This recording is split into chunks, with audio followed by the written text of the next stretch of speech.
Thank you. Thank you. All right, we'll see what happens next.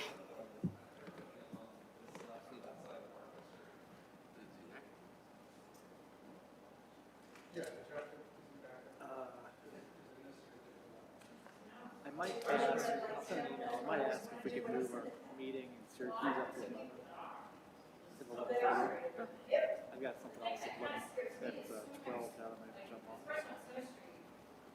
Okay, so you don't want to, did you want to have lunch there? Or? Yeah, I may have to jump on a call for a few minutes. Oh, all right, well, yes. No, that's fine.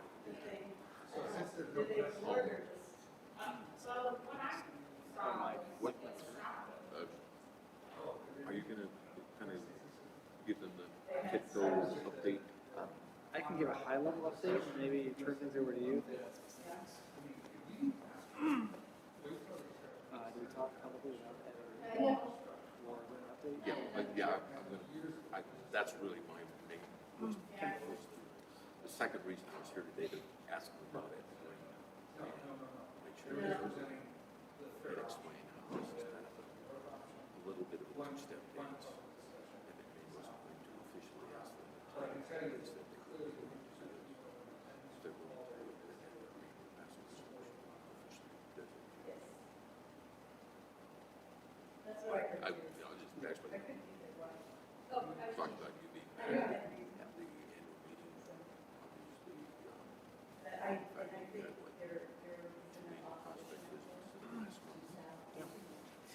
Plus the meeting with the other. And now, what are you talking about? The other industrial project. Either way.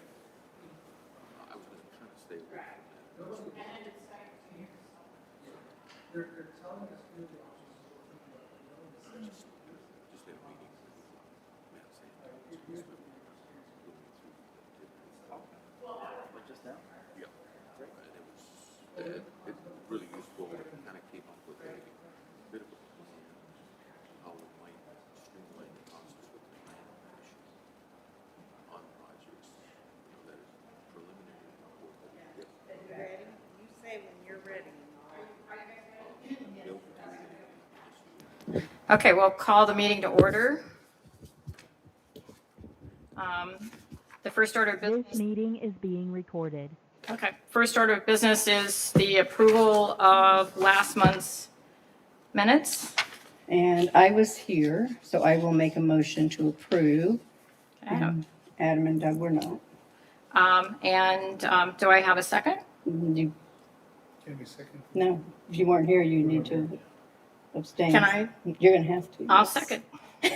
Okay, Okay, so, we'll vote all in favor? Aye. Aye. Okay, opposed, same sign? Okay, we approve the minutes. Alan, Tia, and Greg Fitzloff, welcome.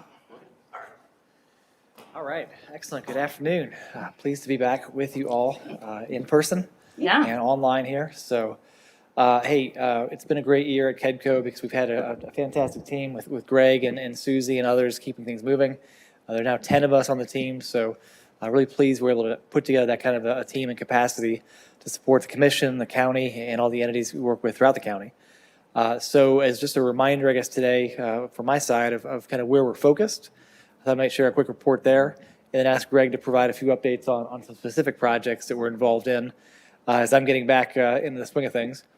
We are focused, very much on entrepreneurship, how to make sure we're known for how we support entrepreneurs, and it involves, of course, programming. It involves ideally having an innovation facility, innovation center of some kind, which I think provides some opportunity for city and county collaboration. We're focused on housing. So Greg will, I think, share a few updates on housing. We're working countywide with a number of the municipalities as well as with the county to promote more housing developments. And it's very similar to like a shovel-ready industrial park development where, our job is to help communities, identify and assess and evaluate different properties, get those properties ideally to a shovel-ready status, and then find development partners to then move a project forward based on the needs, ideally, of the leading employers in that area. So actually right now we have an employee needs survey out to a handful of employers to make sure we understand what the housing needs are in proximity to some of our larger employers. And then we can make sure we identify the developers that are going to provide the product, the right size lots and locations, et cetera. And so excited at the progress we're making with that. We do have a good start on the revolving loan fund we've put together to finance some of those activities like property acquisition. We have $4 million available through a combination of gift $7 through the Lilly Endowment via the Community Foundation, as well as through the Indiana Community Housing Development Authority, or IHCDA, and Zimmer Biomet's participation. We are hopeful to grow that fund to $10 million to support more development around the county, and so looking for ideas how we can do that. So that's our focus on housing. And the last piece, of course, then working in talent recruitment, talent retention, and the work we do, with Redevelopment Commission, with the city, the county, so important to help us build a quality of life that helps make our community attractive. But our goal is to become more intentional how we go out and actually find people that we can begin to actually recruit based on the industry we have here, the quality of life amenities we have here. As I joked yesterday, we're not going to go to, forgive me, Doug, we're not usually going to go to Southern California, to Berkeley, or to UCLA to find people. It's going to be, folks in the Midwest who went to colleges like Purdue or a smaller school like Grace, understand what we have to offer, as well as the industry and employment opportunities we have to offer. If we find some, unicorns that want to move in from Southern California, all the better. But we do have a great story to share, so I want to make sure we're actively participating in that. Other places are, frankly, providing incentives to get people to move to their communities. My opinion is we don't need to provide incentives as much as just make sure people know the opportunities for individuals who aren't maybe going to think of us otherwise, unless we're out there, finding them. And so those are our three focus areas. We're still very much looking at how we can support, all three of those to make sure we sustain and grow the agribusiness economy, the orthopedic sector, and what I call the recreation sector, everything from the tourism and lake lifestyle to Hollywood is the leader really in what I consider that recreation sector. Great industries to grow around and grow with, but want to make sure the future of all three continues to run through our community. And so that's a real high-level overview of how we've organized our work this year. Anticipate more of the same heading into 2022. Our objective is to really sustain and grow our capability to do more faster, but certainly want to make sure we work closely with the Redevelopment Commission. Let's go find some sites to evaluate for industrial development. Let's go make sure we're working with sites in unincorporated parts of the county for housing growth where it makes sense, in proximity to utilities and other amenities. And let's make sure we're proactive so when the opportunities come, we're ready to respond. Happy to help with any questions, but like I say, I think Greg has some specific updates on some of our work around housing and industrial development.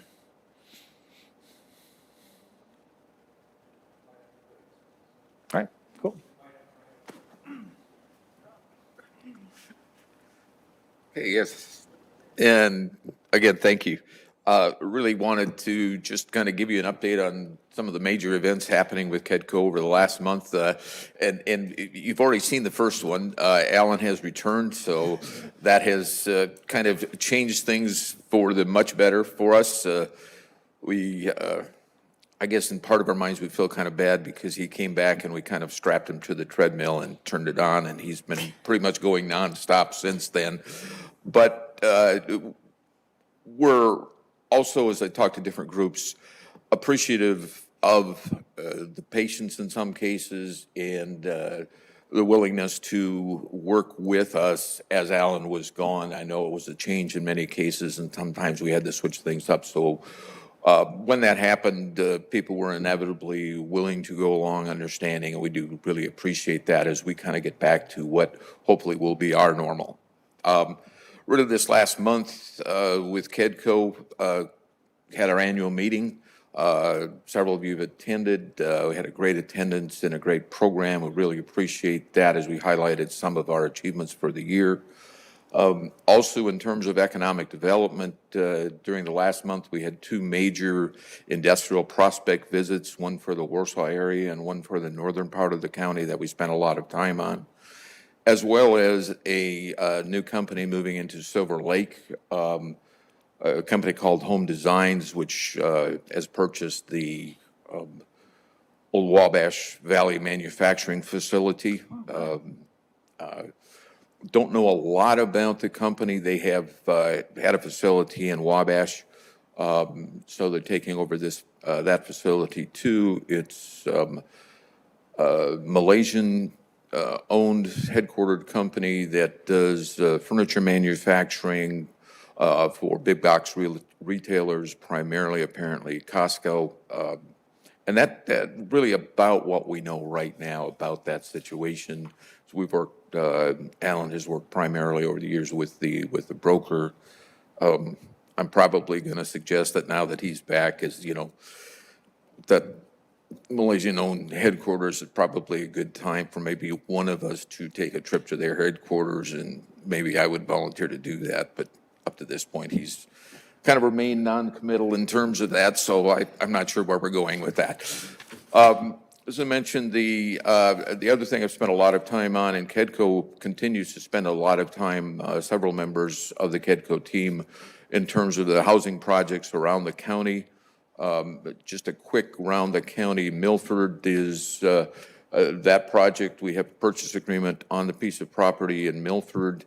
We are working with the town council and the redevelopment commission. There was a preliminary annexation to get to that piece of property that the town is dealing with right now. That annexation petition was a voluntary annexation petition, so they are dealing with that right now. And then we will move on to annexing the piece of property that is under consideration for the housing development. We would hope that as that moves along, we'll get the RFPs for developers out to potential developers in the relatively near future, perhaps even by the end of this year. We know we have several developers that have expressed interest in that. In Syracuse, the two projects we're interested there are really the old elementary school, which is moving along in terms of being redeveloped into apartments. They've gone to the town of Syracuse for some tax abatement that appears to be on the path to final approval. And he actually should have his first apartments ready to show by the first of the year. He's moving along at a rapid pace. The second one that I think you'll hear more about in the hopefully near future is a piece of property that's owned by Dr. Larry Allen. It's a 9-acre parcel that he plans to develop into senior assisted living, or I shouldn't say senior assisted, senior community living. And it should be about 40 units in pocket neighborhoods, single family residential. But again, on that site, that's immediately to the west of his medical clinic in Syracuse. He has his team, architect, engineer, et cetera, put in place. We visited with the utilities director and the town manager a couple of weeks ago. We're just waiting for the final drawing and some of the engineering to go back to the town and the redevelopment commission for Syracuse for that. Just immediately south there, South Shore, we have begun discussions again with the new owners of that property, and KEDCO will be involved in that development as it moves along, as we have a little bit more information. Coming south to the Media Warsaw area, just had another meeting and conversation. Dale Custer is doing the project that everybody seems to wonder about along Old Highway 30, across from the county garage, trying to convince him to at least put up a sign so people know what's there as he started to clear the land. But he's waiting for the annexation process to go through with the city of Warsaw.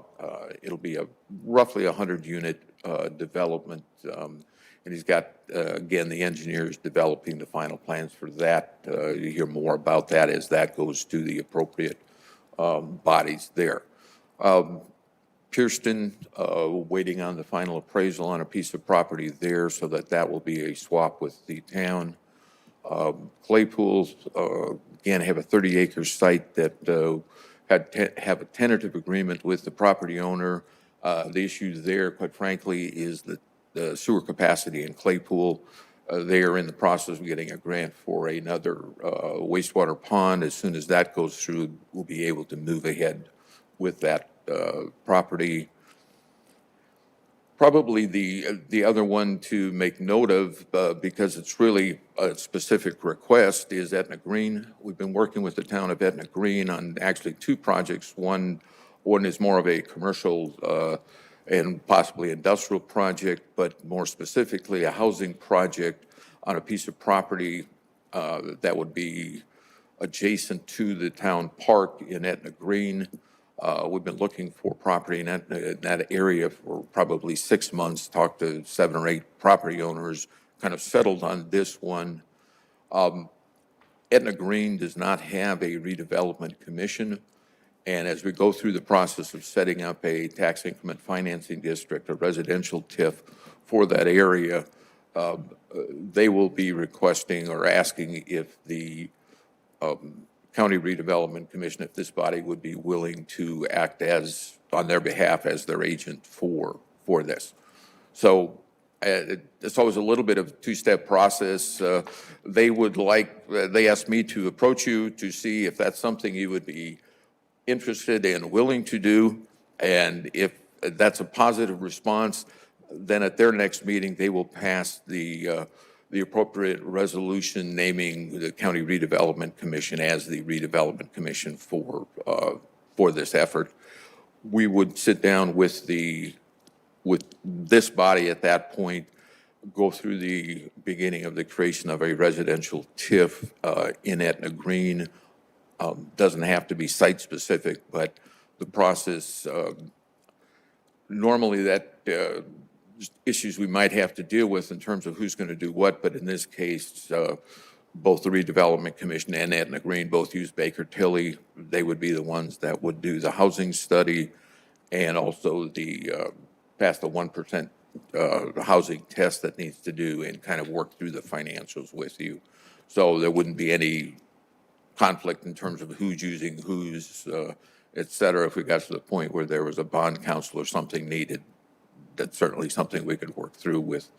Since Etna Green really hasn't done that part of it, they don't have one that they normally would use. And I guess that's probably the request today, to answer any questions and see if anybody has any interest in acting on their behalf at this point. I have a couple questions on that note. First, who would be funding the housing study by Baker Tilly and the TIF creation? I think it's a good question, obviously. The initial plan would be to probably use since the property is in the county at this point, and the county has funded some pre-development funds for the KEDCO Housing Initiative.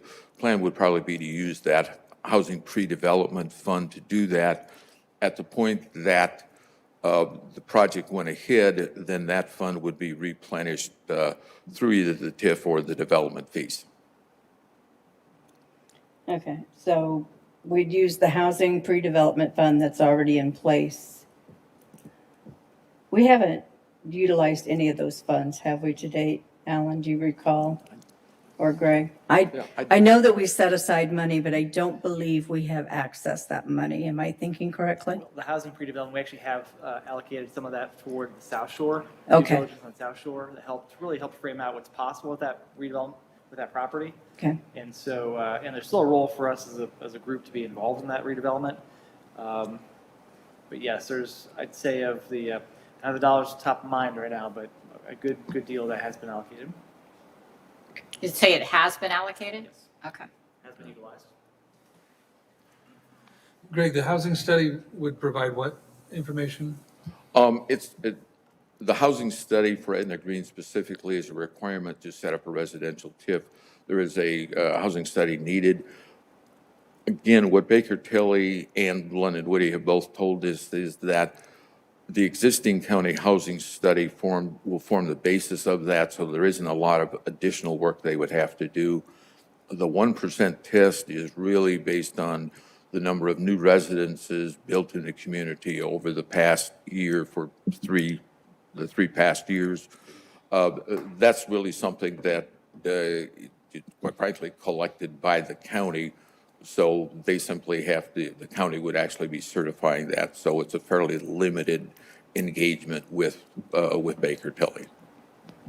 So the property or the area that they're looking at doing the TIF, is that currently county or is that currently in Etna Green?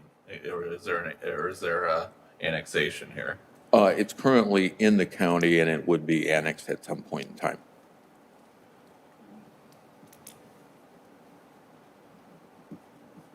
So would the 1% calculation then be on the, I can't remember what we learned, it would be on the township then, rather than the Yes. Etna Green it's proper itself?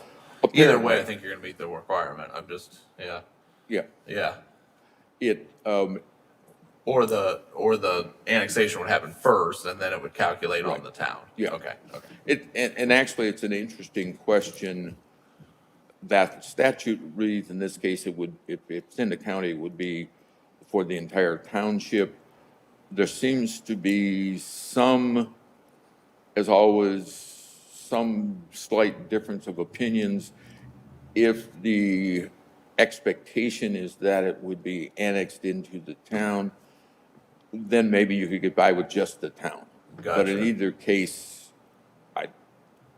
particularly in that part of the county, I just don't Either see that way. being an issue. Yeah, I kind of would imagine, So theoretically, that part could just be more of something that formally that just has to be done. We're not expecting that to be an issue.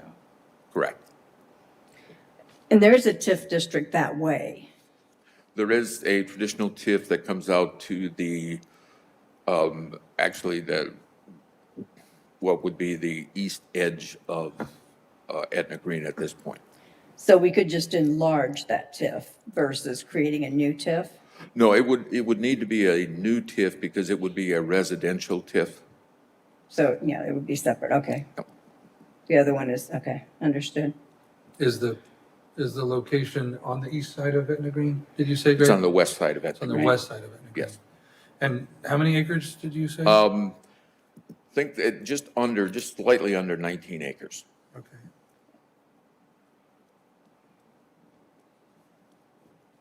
And this No, would, I do have to answer that by also saying that's the property we've identified and kind of reached a tentative pricing with the property owner.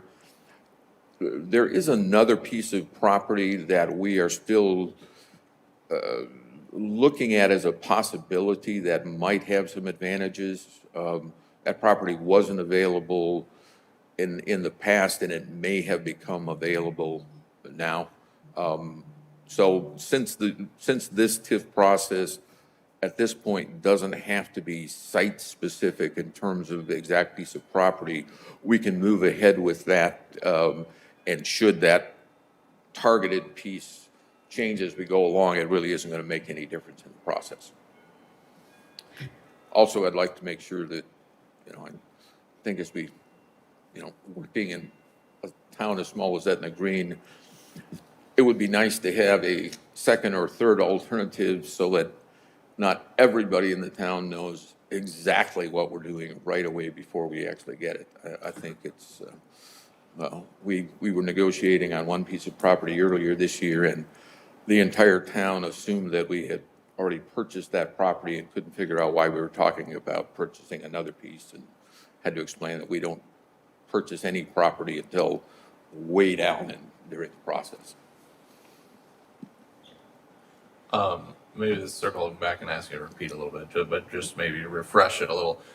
What's the goal of the use for the TIF and the money for the town, and what are they looking at doing with that? That TIF would be used to underwrite the cost of the infrastructure, Improvement. street, sewer, water, possibly lighting and sidewalks, depending on what the numbers. As we get into the project, what we will be able to do is, on a preliminary basis, identify probably the approximate number of homes, the approximate assessed value. We'll be able to come up with a preliminary number in terms of the expected tax revenue off of that property over the life of the TIF. That we would use, Baker Tilly would obviously double check or run their own numbers to make sure. That would be the basis of, this is the practical, on a practical basis, the maximum amount that the city or the town could even consider putting into that project over a period of time.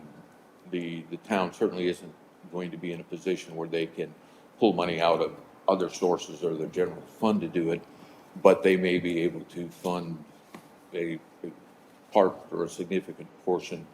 And again, I think realistically, both in order to make sure we can get a developer in there to do the project and to keep the pricing competitive, I think we've suggested to the town that they are probably going to have to use that mechanism in order to make it work. And what school district is that? Triton. Triton. Yeah. And again, the interesting thing is I'm sorry. Gosh, wasn't anything I He said. bailed on you. Yeah. still on that I was treadmill. asking too many questions. The second time this has happened in Milford, and it happened again in Etna Green. The reason the land became available is literally because the property owners were concerned about the declining school attendance. In this case, the owners of this property have, it's now the next generation. They have kids in the Triton School Corporation. This isn't a particularly significant piece of property for them, and they said, yeah, if that'll generate some additional students for the schools, that's probably a good reason for us to help out and do it. So I wouldn't, again, anticipate that the school board, as we go through that process and obviously have to have their resolution of support for the project, will be a significant issue. Just before this meeting, I actually sat down with Matt Sandy, also in the Plan Commission. We talked a little bit about that because they have to sign off on that also. And he said, you know, obviously any development in that part of the county there is certainly welcome news for everybody. Okay. Do you think you would have any difficulty? There's a hesitation to go west. I live west, and I kind of appreciate that hesitation. But I mean, I can tell you from all of the builders I know and everything else, there's just a true hesitation to go west. And that's true. And as I've talked to some of the builders, there seems to be a little bit of an artificial block. Some of them don't want to go south of 30. Some of them don't want to go east. And interestingly enough, this kind of got on our front burner because we actually got a call from a developer that would be coming from the east and was interested in doing something in Etna Green. And so and naturally, as soon as that rumbling got out, that there was somebody interested, I had another developer that had already said he probably wasn't interested, called back and say, you know, I wouldn't be opposed to doing something there. So, but yeah, your point is well taken, and that in several of these projects is, you know, not only do we have to find the land, then is there someone that wishes to develop it? In this case, certainly some initial interest from one and really probably two developers now that would like to look at it. And then you have to find the homeowners who are willing to buy and live there. That's The single biggest driving force for that project in Etna Green at this point is actually Winona powder coating.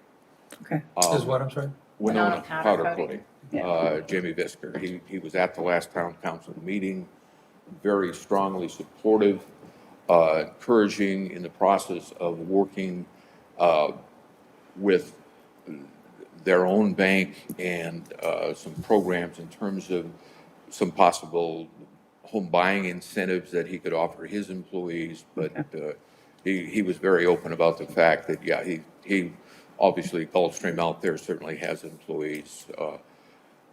And the other interesting thing is, because it's not that bad of a commute, 2 out of the 3 town council members in Etna Green actually work in Warsaw and drive every day. So They live in Warsaw, is that what you said? no, they work in Warsaw. Work in Warsaw, good, thank you. And they're both long-term residents of Etna Green.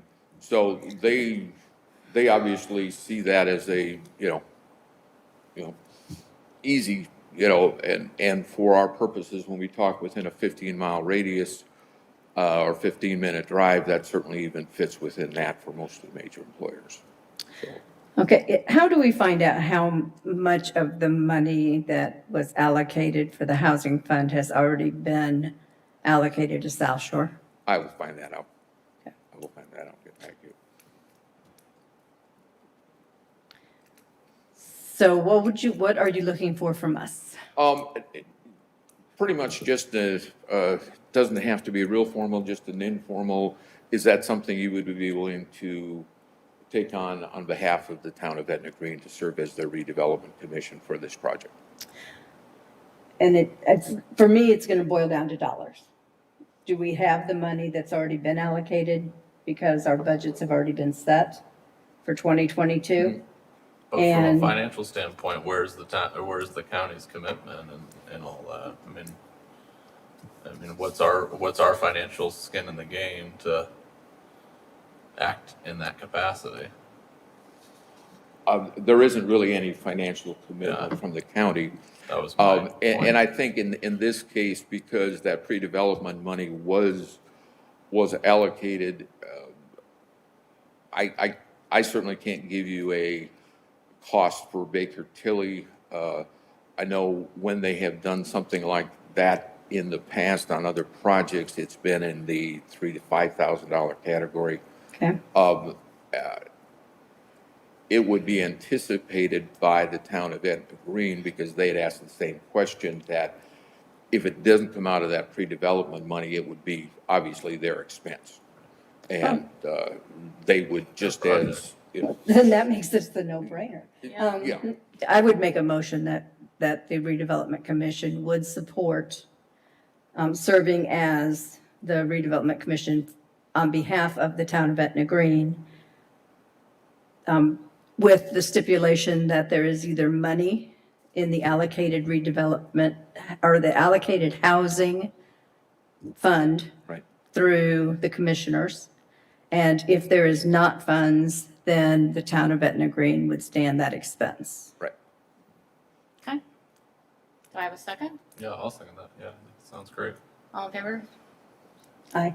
Aye. Aye. Opposed, same sign? Thank you. Thank you very much. You're welcome. We may be in the housing business yet. We'll get there. We'll get there. Yeah. Anybody have any other questions for Greg, or gave us a lot of information? And Neat stuff. Okay. Yep. Thanks. Approval of the 2022 meeting dates. Let's have a conversation about this if we could, please. Sure. I, before the meeting, took the liberty of asking Alan and Greg if they felt there was a strong need. And actually, it depends on what happens, and nobody knows what's going to happen.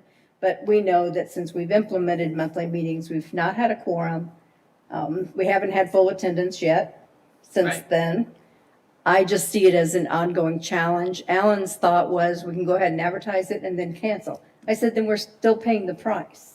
I would prefer that we go to every other month or quarterly. If we need to have a meeting, then we advertise it, because then we would have a specific reason for spending taxpayer dollars to advertise that meeting. I don't believe that we need to have a monthly schedule, which I don't believe works out. And that's asking a lot of people to volunteer to take time away from things that could actually be fund producing for their own private business or themselves, if we can't conduct the business because we don't have a quorum or we don't have everybody here. So I would think that we should seriously consider every other month or quarterly. Doug? Yeah, I wouldn't disagree. I mean, the whole thought is that if there was more business coming to the redevelopment commission, that we'd meet more regularly to respond more quickly, as well as to be more proactive. But if that hasn't proven to be necessary, then I'm in agreement that every other month would probably be a more appropriate schedule, with the knowledge that we can then schedule Additional meetings. when necessary. Yeah. Okay. I guess my thought is we've only been doing this every month, 4 months now, 5 months. We haven't been doing it very long. You know, and again, there's a lot that's going on. And I guess I'd kind of like to see it go a little longer and see, because you know, if we can fill those meetings and we have the meeting dates, that's a whole lot better than, in my opinion, than trying to Schedule another one. But that's just my thought. And you look around the county, all the other towns and city and everybody, they're meeting monthly. They've got work to do, and I hope that this one continues to have lots of work to do. What is the cost to advertise? Several $100s, because you have to, well, I'm sorry, I'm looking at you because Michelle's usually sitting there. On It's an annual basis or on a no, per, because you have to advertise it in the newspaper in writing. You can do some now on the internet, but you can't do all of them. And they run the ads for the whole year at one time. My thought is it takes 72 hours or less to call a meeting. So I would suggest that But if is, they run the ads for the whole year at one time, whether it's 6 meetings or 12 meetings, right. the cost is going to be marginally different, right? But if we have to cancel or we choose to cancel, then we have to pay again to advertise. Advertise the cancellation. Yeah, we can't just advertise, we can't just cancel or decide to have a meeting without incurring a cost, is what I'm saying. So either way, we're, So how Unless- many times have we incurred the cost for a cancellation so far that we've been doing this 4 or 5 months? We have not canceled. We've come and Right. had 2 people show up. That's not a Fine. quorum. We can't conduct business. You can still have a meeting, you're just not doing anything official. Right? well, I guess my only point, I'm fine with it, if everybody wants to go back to every other month, but we've only been doing it 3 months, 4 months. We were haven't doing been it doing quarterly prior, Quarterly. Adam. Yeah. So No, every other No, month that's would, my point, we've only been doing it every month for 3 or 4 months. Right. So this is a very small sample set to say that this is gonna be an issue. That it's not moving necessary. forward. Yeah, when you said That's go all back I'm saying. to every other month, I think the point should make is Yeah. that we've never been every other month. Oh, I understand what you're okay, saying. we've Yeah, been I'm sorry. quarterly, I'm yeah. sorry, yeah. That's what I was trying to say. Yeah, Thank you. I gotcha. Yeah, and I just think every other month, because if there was something pressing, we could incur the cost and do that. But the other thing is that we now have the ability to live stream. So, like for instance, today, Mike Metzger, if he was in a position, could have gotten online. The difference would be then any meeting that's conducted that way, you must actually take a poll of each person Yeah. when you vote on everything, which Adam's, Yeah, there's different certainly procedures a- for it, but. right. Yeah. Yeah, But that's- bottom line is that you could still tune in instead of physically being here. And I don't know that we're all aware of that. I doubt if we were because it's in its trial stages. Our council meeting was recorded and most of us, we knew it was being recorded, but we didn't realize it would be put out for live stream, and now everything is being live streamed, The other moving thing, forward. the other thing I would look at is I know that a lot of the primary governmental entities for each of the town or the different authorities have all passed their policies on that. However, the redevelopment commissions have all passed their own policies on it, separate from the council and the commissioners or the town council or whatever, and actually have an electronic meeting policy that's specific to the redevelopment commission. Because I think the rules are a little bit different. So I think that might be something that we need to check look into. at for passing a resolution here. I'm just thinking of a few of the other ones. The council one kind of covered everybody else Right? except the redevelopment. Redevelopment needed to do their own. And we have not done one.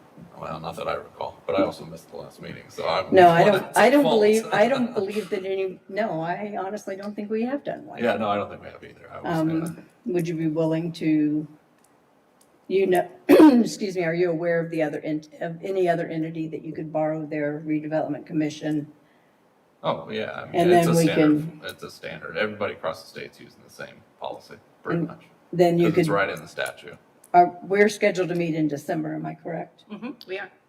And we could approve that then and know whether or not we would, If somebody can get it to us, I'm not going to do it. I'm not your attorney. I'm not, you know what I mean? I'm sitting here Right. as a member. Member. And I don't mean to be rude on that. I just don't want to wear multiple hats to that. Could you tell me somebody that has one? Call Scott Royce. Or Call Scott Royce. Okay. Since Still Kedco is Or call the often, county attorney. I better put that out there too. sorry, Sorry, I didn't mean to We're- interrupt you. I heard him and we're good. I Okay, have good. no comment. Okay. I was just gonna say, since Kedco is routinely on our agenda, Yes. knowing all of the projects that you have pending in 2022, the frequency of our meetings, do you want to weigh in on that as far as your ability to access redevelopment commission? Do you feel strongly one way or the other? The simple answer to that is no, I do not want to weigh in on that. Well, and I No, guess I don't think that substantially impacts us one way or the other. We're more than happy to be here on a monthly basis. It fits in the schedule with, so many of the other council commission meetings that we attend on a monthly basis. But if you should decide to go to a different schedule, obviously we'll work that through. Yeah. Well, but, case in point, had we been meeting quarterly and you had this opportunity, Edna Green needed to know whether or not we'd be willing to act on their We behalf. would be waiting, yeah. We'd either have to call a special meeting or they'd be waiting. So, Well, I guess I would maybe, I don't know, change my opinion a little bit, because when I was kind of opposed to it, I was in my mind thinking we were already monthly, and we were saying that, or excuse me, we were every other month, and we were saying that we needed monthly. I haven't been on here long enough to recall that it was quarterly. So what you're saying is kind of in between the two anyway. Right. So, I mean, yeah, we could give that a try for a while. I just think that if we met January, March, May, July, September, November, that would be, I believe that we could remain aware of what was going on with Kedco and any other business that would come before the redevelopment commission, including going over our TIF districts and our plans and intentions, because we have to do that. And if we did that, we can every other month, that would give us plenty of time to do that too. And I believe that we should meet every other month, starting in January with the required mandatory meeting January 3rd, and then move on to March 10th, May 12th, July 14th, September 8th, November 10th for the year is my motion. Go ahead. I'll second the motion. All in favor? Signify by saying Aye. aye. Opposed? Okay, so we're going to an every other month meeting, beginning with the mandatory meeting in January. And they're all at 1:30 p.m. Mhm. Should note that too. And Yeah, they're then all at 1:30. Will you be sending out Michelle will be, or you Outlook. will be. an Outlook calendar invite Oh. for those meetings? Good deal. Thank you for that too. And we also, I will call Scott Royce and I will try to get the City of Warsaw's Redevelopment Commission template so that we can look at that and Review it. change it a little Discuss it. bit too, and then bring it forward for the next meeting, which will be in December. Correct. And then we will have a policy so that people can, in fact, live stream and weigh in if they choose to do so. Because I know Mike goes to Florida all winter, or for several months. Right. And that would be a good way for him to do that.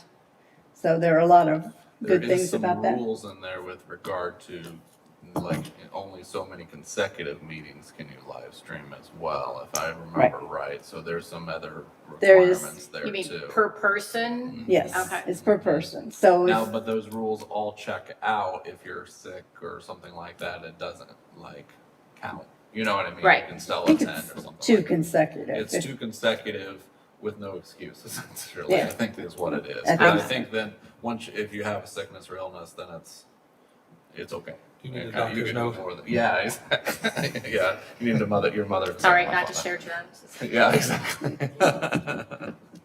So, Okay. Any other business to come before the redevelopment commission? Okay, Do I have a motion to adjourn? I'll make a motion to adjourn. Okay. All right. Well, we're excited. I'm excited anyway to delve into this Etna Green and see what that brings and how that. So we are done officially, correct? Yes, yes.